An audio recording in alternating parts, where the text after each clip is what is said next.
नमस्कार दोस्तों।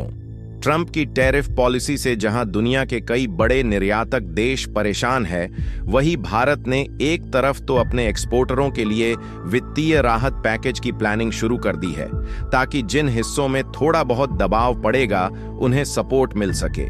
दूसरी ओर भारत ने एक और बहुत बड़ा कदम उठाया है, जिस पर इस समय पूरी दुनिया की नजर टिकी है।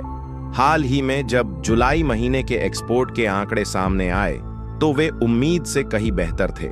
ऐसा लग रहा था कि टैरिफ का दबाव भारत को कमजोर करेगा, लेकिन इसके उलट भारत का एक्सपोर्ट 7% बढ़ गया और ट्रेड डेफिसिट ने भी अपना रिकॉर्ड बेहतर किया। यह अपने आप में एक बड़ी बात थी, लेकिन असली चर्चाएं तब शुरू हुई जब भारत ने मैरीटाइम सेक्टर में अपनी पकड़ और मजबूत करने का प्लान सामने रखा।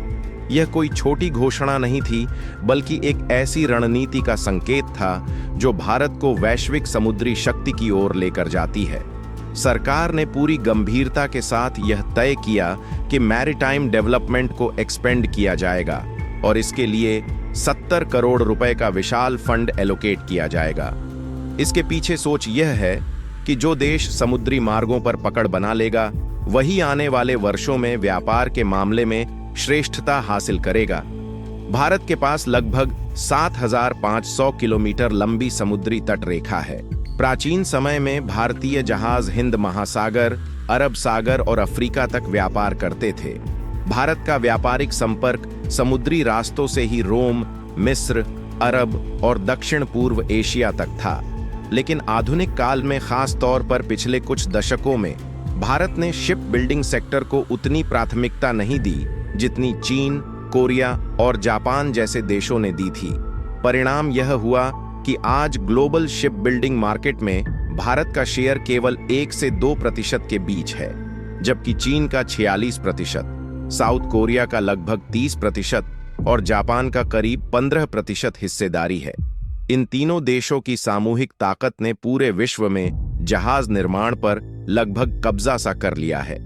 इन्होंने समझ लिया है कि यदि आपके पास अपने जहाज होंगे, सस्ती लॉजिस्टिक क्षमता होगी और आधुनिक तकनीकों से लैस शिपयार्ड होंगे, तो आप दुनिया के किसी भी हिस्से में प्रतिस्पर्धी ढंग से अपना सामान भेज पाएंगे।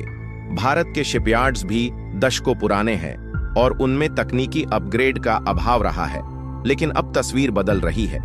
भारत ने यह तय किया है कि 2047 तक वह खुद को दुनिया के टॉप 5 शिप बिल्डिंग देशों की श्रेणी में खड़ा करेगा, और इसके लिए अब सिर्फ घोषणाएं नहीं बल्कि ठोस कार्य योजना बनाई गई है। मैरीटाइम डेवलपमेंट फंड को 25,000 करोड़ रुपए से बढ़ाकर लगभग 70 लाख करोड़ कर दिया गया है। यह फंड कई हिस्सों में लगाया जाएगा।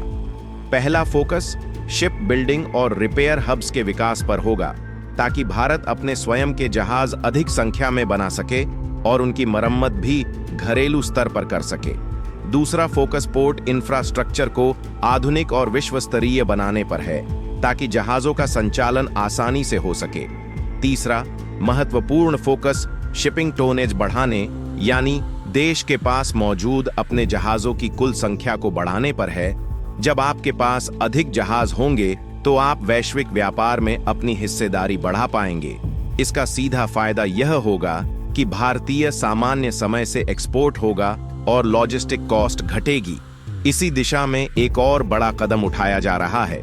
शिपिंग कॉरपोरेशन ऑफ इंडिया ने लगभग $2 बिलियन की योजना बनाई है, जिसके तहत वह भारत में बने 26 जहाज खरीदेगा। यह केवल एक खरीद नहीं है, बल्कि घरेलू जहाज निर्माण उद्योग को मजबूत करने के लिए एक बड़े प्रोत्साहन के रूप में देखा जा रहा है। दुनिया के बड़े निवेशक भी भारत की इस समुद्री यात्रा में भागीदार बनेंगे। फिलहाल भारत इंजनों के लिए जापान, जर्मनी और कोरिया जैसे देशों पर निर्भर है। यह वह हिस्सा है जिसे भारत को सबसे पहले स्वदेशी बनाने की जरूरत है। जैसे ही मरीन इंजन का निर्माण भारत में शुरू होगा, भारत सही मायनों में स्वतंत्र शिप बिल्डिंग पावर बन जाएगा। जहां तक टैरिफ का सवाल है, फिलहाल यह साफ दिख रहा है कि अमेरिका द्वारा लगाए गए टैरिफ का भारत पर उतना नकारात्मक असर नहीं पड़ा है जितना अनुमान लगाया था, बल्कि कुछ क्षेत्रों जैसे टेक्सटाइल, फुटवेयर, ऑटो पार्ट्स आदि पर प्रभाव जरूर पड़ सकता है। और उसी को ध्यान में रखते हुए सरकार एक्सपोर्टर्स को फाइनेंशियल सपोर्ट देने पर विचार कर रही है। भारत केवल वर्तमान में ट्रंप टैरिफ की स्थिति को संभालने की कोशिश नहीं कर रहा, बल्कि बहुत दूर की सोचकर कदम उठा रहा है।